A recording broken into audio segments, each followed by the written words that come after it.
Ya está con nosotros Jorge Galeano. Jorge, todo esto que tiene que ver con el ejército del pueblo paraguayo, desde la época cuando era presidente Nicanor Duarte Frutos, empezábamos a contar de la historia, de la presencia de este grupo criminal en nuestro país, pero que a lo largo de los años fueron creciendo y de sobremanera. Claro, ustedes se acordarán, y vos te acordarás, Dani, de aquella frase del presidente de la República, Horacio Cartes, cuando asumía el gobierno y decía que no habrá banda criminal que le vaya a marcar la hoja de ruta.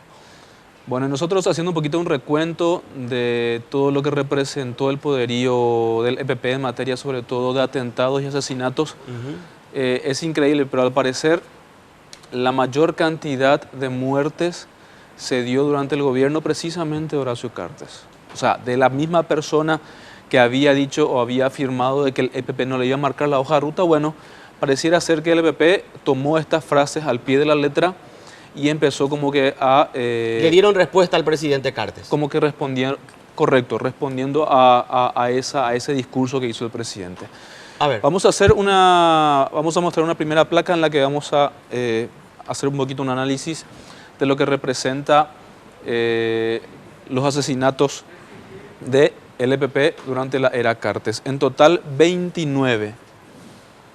8 policías, 5 militares, 16 civiles. La primera vez que se da la muerte de policías es durante el gobierno de Horacio Cartes, ya evidentemente considerando de que están las fuerzas de tarea conjunta trabajando en la lucha contra el grupo criminal. Arrestados por las fuerzas de tarea conjunta, 19 personas entre el EPP y el ACA. Abatidos por la fuerza de tarea conjunta, 11 entre miembros del EPP y la ACA. Y secuestros, hablamos de 4 secuestros. Arlan Fick, Edelio Morínigo, Hernán Silva Smith, que es un ganadero que supuestamente fue secuestrado por la ACA. Claro, se confirmó posteriormente. Ellos mismos confirmaron incluso que se dio un monto importante de dinero. Correcto. A cambio de la liberación. Perfecto. Y el otro secuestro que podríamos hablar, que bueno, fueron lastimosamente asesinados, Robert Nato. Sí, la pareja. Perdón. La pareja de alemanes, Robert Nato y Erika Reiser, ganaderos de la zona. Entonces, 29 asesinatos durante la era Cartes. En la siguiente, ¿por qué decimos de que al parecer se incrementó la cuestión durante la época del gobierno colorado de Horacio? Porque desde el año 1997, se podría hablar incluso de la época de lo que denominaban la banda de Choré, antes de que se convirtiera oficialmente en el ejército mucho antes incluso de Nicanor. Mucho antes que Nicanor Duarte Frutos. En total, 51 personas fueron abatidas por el EPP. 18 policías, 5 militares, 28 civiles y se cuentan 8 secuestros. Es decir, si nosotros sacáramos el gobierno de Horacio Cartes, hablaríamos de 4 secuestros solamente en el gobierno de Cartes y 29 fallecidos. Sacando eso tenemos 22 fallecidos y 4 secuestros. O sea, en la época de Cartes ya se igualó la cantidad de secuestros que tuvo el EPP desde su creación y se ha superado el número de fallecidos. Reitero esta cuestión. 4 secuestros durante la época de Horacio Cartes y 29 fallecidos. Sacando el gobierno de Horacio Cartes, retrocediendo de Cartes a la época de la creación de la banda de Choré, 22 fallecidos y 4 secuestros. Cartes superó durante su gobierno la cantidad de fallecidos, o el EPP en todo caso superó durante el gobierno de Cartes la cantidad de personas fallecidas e igualó la cantidad de secuestros.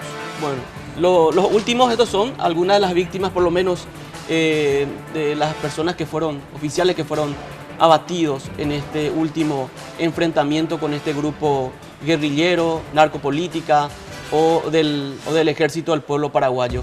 Concretamente, por lo que se puede entender, Jorge, desde la creación de este grupo criminal instalado en nuestro país, autodenominado Ejército del Pueblo Paraguayo, hoy con tentáculos con el narcotráfico, por lo menos esa es la explicación que se da desde el gobierno en porcentaje mayor en cuanto a víctimas de asesinato a policías y secuestro incluso, es en el gobierno de Horacio Cartes. Correcto, gobierno de Horacio Cartes, lo que de alguna forma seguramente podría estar develando dos cuestiones. Una, el aumento, o sea, el aumento quizás de poderío de este grupo criminal, independientemente de que ya se hayan conformado dos grupos, ¿verdad? Por un lado el EPP y por otro lado el ACA, de todas maneras se podría hablar o considerar que hay un aumento significativo en materia de ataques, secuestros, asesinatos.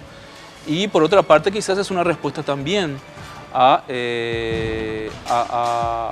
lo que el gobierno de Cartes pretende, que por un lado era que este grupo no le marque la agenda, como él mismo decía, y por otra parte quizás también como una especie de reacción a la presión ejercida por el gobierno a través de la Fuerza de Tarea Conjunta. Podrían ser algunas de las hipótesis que giran en torno a por qué ha aumentado considerablemente el número de fallecidos y secuestros durante la época de Cartes en particular. Vamos a seguir con este tema más adelante. Correcto.